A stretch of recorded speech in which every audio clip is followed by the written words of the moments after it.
What a beautiful morning. Welcome back on this glorious morning. This is a wild camping video and I'm heading off to Dartmoor. I'm looking forward to it and we'll discuss that when I get to the top of the world, which is basically the top of this hill. This video is going to consist of me showing you how I initially start by packing, getting ready, collating some information to go on the wild camp. So I'm heading to Dartmoor, and Dartmoor is the only place in England that you can actually exercise your lawful right to wild camp and roam. There are areas that you can't, which are military, and other areas that have been designated where you can't wild camp or roam. All that information is online. I've already done that for the location. It's not hard. I mean, let's face it, we've all got smartphones for most of us. Or if not, just go to your local library and use their access to the internet and you can find out that information. So that's already been done. It's extremely cold this morning. Well, not extremely. It's about 1 degree, but it's warming up fast in the sun. Tonight, I've checked the weather.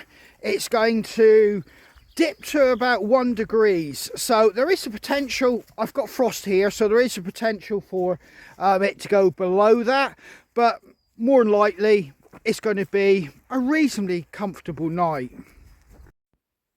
Right, I've got a cup of tea and I'm going to start packing, and my wild camping and outdoors equipment is spread throughout the workshop here. So basically, first thing for me is carrying all my kit.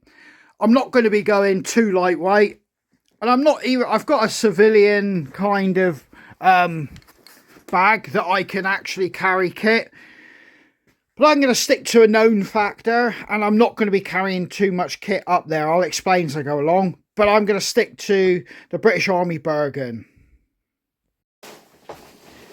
Right, the first thing I'm going to do, I do know, and like I've said, I've seen the weather forecast and it's dry, but I've just had a message from the person I'm meeting up on the actual moor.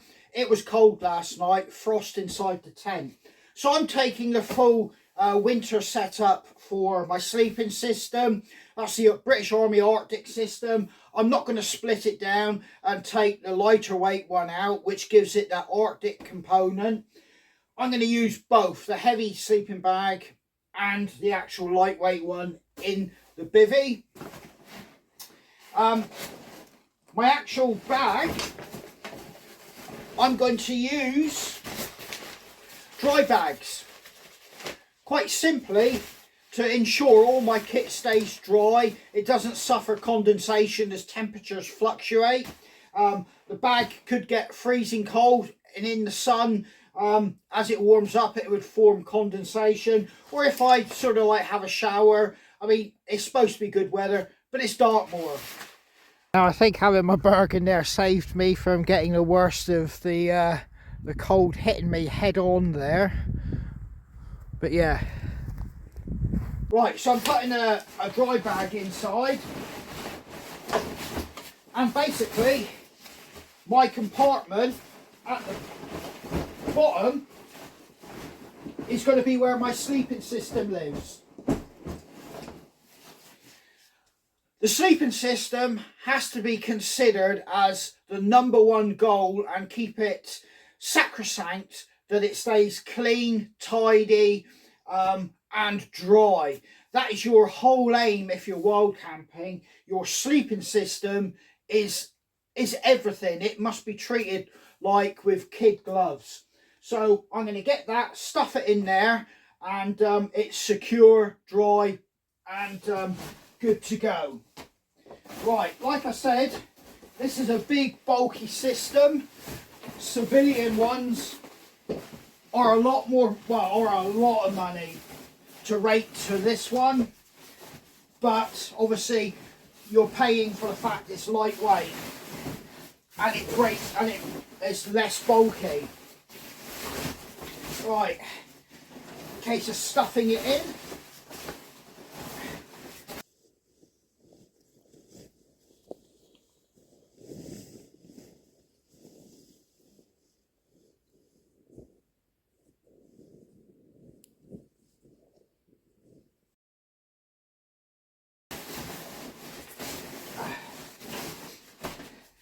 Right, I'm now twisting the top over and sealing it. I know my sleep system is going to be good to go when I need it, when it's cold, it's dark, and I just want to get into somewhere nice and warm and feel safe. That's good to go. I'm going to phone the wife and make sure everything's all right at home. And then I'm going to get right in this sleeping bag and I'm going to do both zips up. And I'm going to cocoon myself like a butterfly going into hibernation. Right, food is personal choice and cooking systems. But I'm based on the information that I have, the conditions, how long I'm going to be there and where I'm going. This is all I'm going to take. There's going to be no fires. I'm cooking with gas. I've checked that I've got adequate gas. Lighters. I got a spork. I got a boiling vessel. That's all I need. I don't need no mess tins or anything else because I've got dehydrated food, which I'm going to rehydrate with boiling water, brew kit, chocolate biscuits, and like I said, I got 2 dehydrated meals, and I'm just waiting on some porridge to come back home, sachets of porridge. That's me done. 2 litres of water. I'm not taking a water filter because firstly, I'm not up there that long, and secondly, you know, I'm not too far to carry it, so it's easily doable.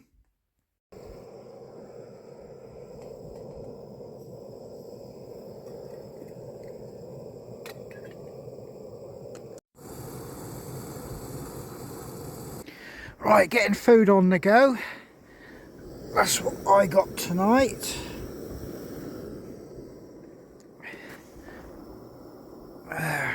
I think my gas is getting a little bit low. I do have a spare canister. Now, when you're packing, you do want to have some sort of like organisation in your head where you've got stuff. You don't want to be having to rip out your sleeping system and your cold weather gear just to try and find a lighter or that pack of chocolate biscuits you want. You need to stow it in some kind of organisation and order, like I was saying. An order that makes sense in how you're going to use it. Like I said, you don't want your waterproofs tucked away under a flap that you can't get to easy and it starts to shower. And you've got to start stripping your whole system down to get that item. So always think about how and where you're storing your kit and how you're going to use it. I've just put warm kit on. I think it will freeze tonight because I'm already feeling cold. Right, I'm just going to use one of the large side bins, and I'm actually going to get all my food and drinks together and chocolate bars. So all my food will be in one contained area. My brew kit is going to be with it on this particular trip, although I usually have that separate. Right, get all this in.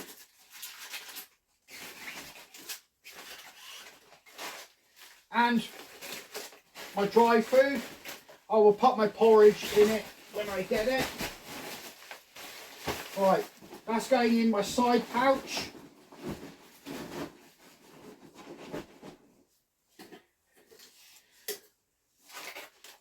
Baby wipes, boiling vessel and cup, that will go in as well.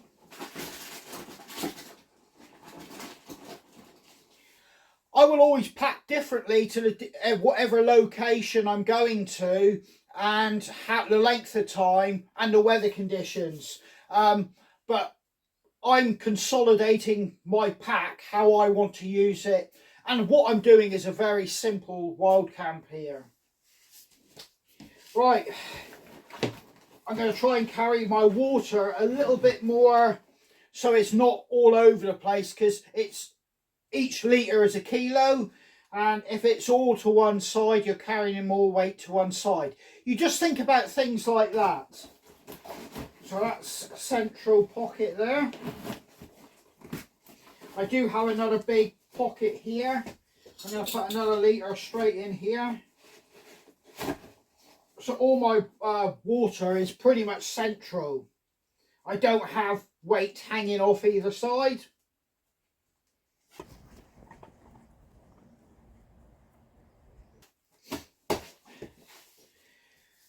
My cooking system, I'm going to put that in another pocket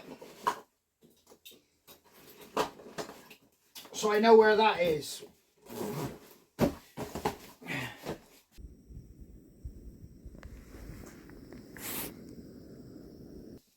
Right, I've got my lighting equipment or fire starting equipment, and basically it's 2 lighters. I'm using gas, this should be adequate, but I always take my ferro rod just as a backup if one of these should break, and I have had them break, so they'll be stowed in a safe location.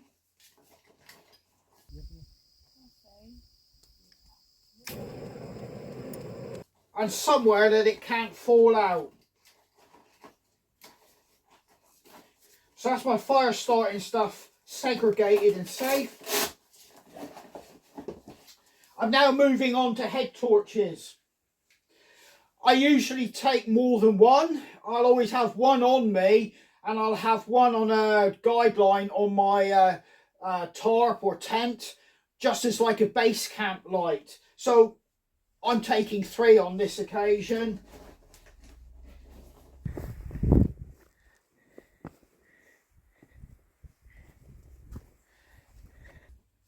And I do have a chargeable torch.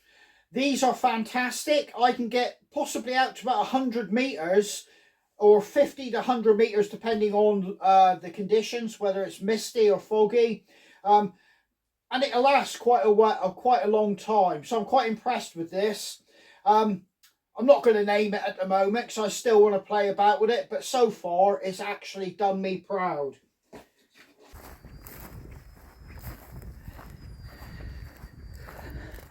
So that's my lighting systems and torches all in one place. Right then guys, I'm swapping out my map of my local area to an OS Explorer one of Dartmoor, which is going to cover the area that I'm on. I've got a civilian degrees compass, not a military one that's in mils, although I'm more familiar with those. So yeah, it's in a packet that gives it some sort of water resistance. I want to get a better one. So this will be going into an easily accessible flap in my bergen. So yeah, like I say, it's an easy track to follow all the way along here. And you can see the track going all the way up along to the top of this hill. Some people will have a system that they stick to it religiously. I pack my bergen, as I said, based upon the environment and the conditions I'm going into. For this one, I do want my not sleep system, the actual shelter system at the top. That's the first thing you want to get up. You can have it on the side pockets, but the essence of the philosophy is it's got to be the first thing that you can deploy. So never have it stuffed somewhere that you have to start breaking down and stripping out your bag to get to it. On this occasion, I'm going to use the top flap. Some people would put food or anything like that in it and have the shelter somewhere else on their bergen. But the idea is you can still get to it without disrupting any of your other kit. So yeah, ground sheet, that's going in. Now I'm going to get the tarp in the top pocket. I'm keeping it in its case. You can take it out for ease of deployment. I'm just doing this just to help protect the actual tarp.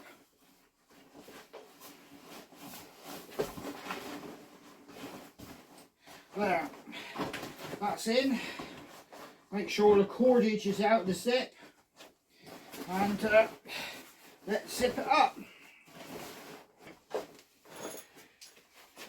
Not forgetting all my ancillaries to the tarp and shelter system.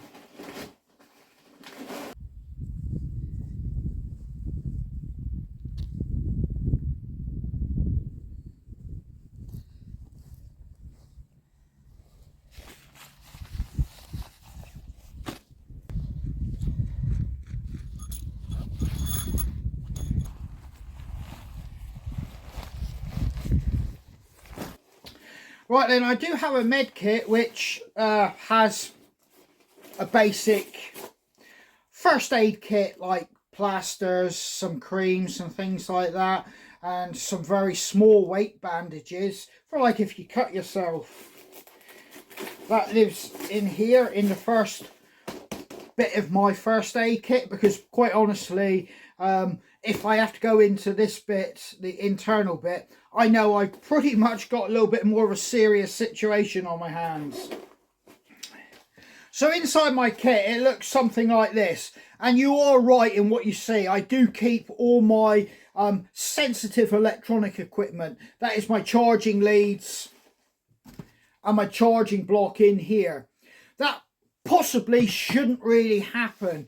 But because this is a med kit and I want to keep it safe, because I do take painkillers with me, like, how can I put it this way? I do sometimes get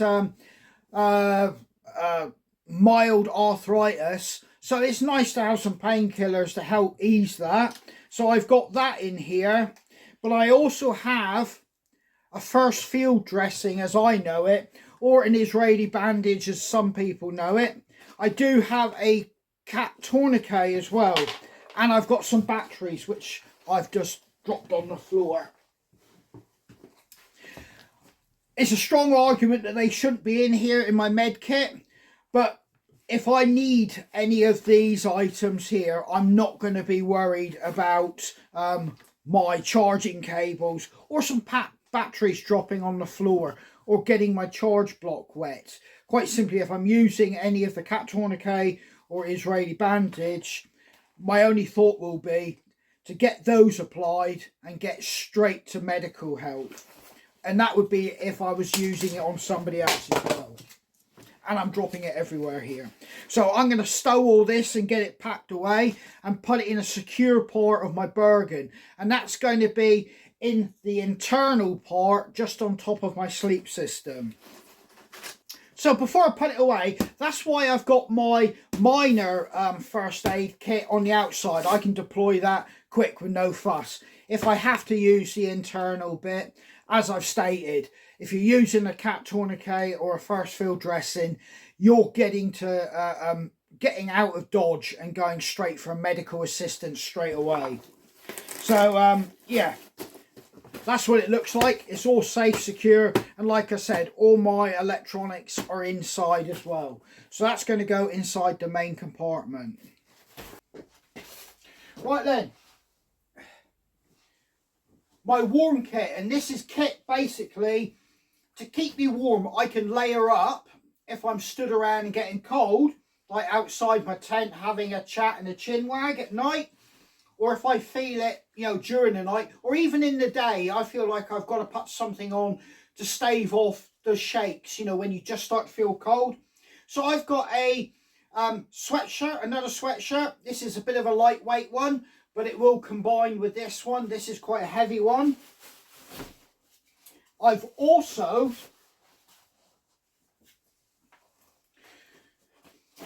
got a breathable U-back. These are great. It allows you to breathe through the main body compartment or panels, but it's got pretty thick arms, neck, and over the shoulders to help retain some warmth, where traditionally you do lose heat quite simply because you tend to think about your core, which you should do, but this kind of, in my system of layering, will help me to stay warm. I've got enough kit on me and in my warm kit bag to allow me to regulate my temperature if I'm getting too hot or cold. I'm thinking about what I could be experiencing. Being static at night, I'm going to layer up, but all this kit, including this, I can strip off if I'm carrying my bergen and I'm beginning to sweat because I'm working. So that's going in as well. I've got a shemag. This is probably the best bit of kit I've ever used outdoors. That's a big bold statement, but it is. And yeah, that's kept me warm on many a night when I've been on stag and I've been gibbering, wrap that around your neck, because you lose so much heat and you just feel cozy if you've got something up to your ears and down into your smock. You zip it up, it just helps keep you nice, snug and secure. Yeah, fantastic piece of kit that is. And this is my hat, snood, pullover, head over. That lives in my pocket. From here on in, that will be with me. You would have seen me in the Highlands wearing this as well. So that's my actual warm kit. And that's going to go in the dry bag area. And I'm going to do that up to make sure that doesn't get wet. You need to make sure that doesn't get wet secondary to your sleep system. You can actually put it into another dry bag, or you should do. Like I said, I know what I'm where I'm going to, what I'm doing, so I'm quite happy with my setup here. This here is going into that dry bag, basically making sure no water gets into any of it. I've done it up again. That's all secure. Well, that was a cold one last night. I got frost on the inside and outside of the tarp, and my bergen's absolutely covered in it. It makes no difference whether it's 0, 1, 2, 3, 4 or 10 below. It's still bloody cold when you got ice on the inside and outside of your tent. Right then guys, I'm going up onto Dartmoor. I'm not taking waterproofs. That's not really advice I would give somebody, but I'm happy with where I'm going, with the information I have and knowing what I know. And I'm talking about weather forecasts and the environment. But having said that, not taking waterproofs, I'm talking about my heavy Gore-Tex, which, you know, pretty much I can guarantee will keep me dry in downpours, or my poncho. I'm taking some extremely light, cheap, lightweight waterproofs, just in case, to get me back to the car, you know, should the heavens open up. Although I do know we're not going to get rain. But this is an emergency measure in any case. If I was to fall into a stream, I can strip off all my clothes and I can put this on at least, so it acts as like a secondary clothes system. There is no R value. All this would be doing is allowing you to get out of your wet clothes, stow them, chuck this on so to cover your modesty and give you a little bit of protection from the elements. But it's only just to extract yourself back out of your location, get to your car and get home. So this will be going into a side pocket. So I'm not taking anything to have a fire or anything like that. So I don't need any bladed items other than a grandfather's UK legal pocket knife. And that's going to go into my bergen. Like I said, there's no fire. I have no reason to take any bladed item with me. UK legal grandfather's pocket knife. That's going to come with me. For myself, I've got a Army brown British breathable t-shirt to allow me to breathe. This is quite a heavy hoodie, this one here. So I wouldn't want to be walking too far in it, but I'm not going to be using my smock if I've got the bergen on my back, so it should kind of balance out and work okay. I will be taking this. This is fantastic. It's kind of like a good solid material which keeps out a lot of the wind and cold, but it's not, you know, fully waterproof. Showerproof maybe at best, but it's still a fantastic item in these weather conditions. And I'm going to be taking a good solid pair of boots on my feet to walk. And I will be taking roll mats.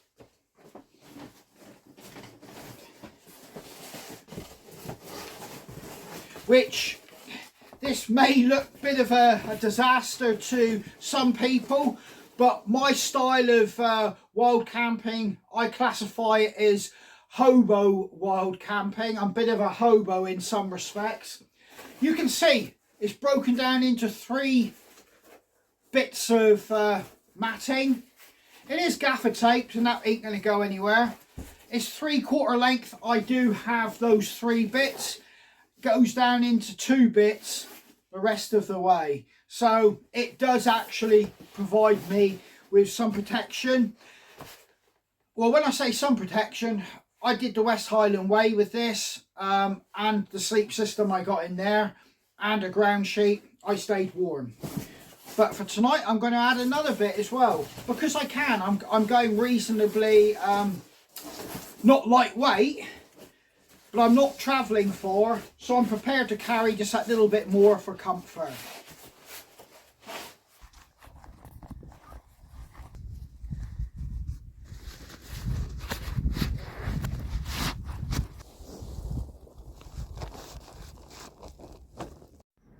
So I'm all packed and I'm ready to head off up to Dartmoor.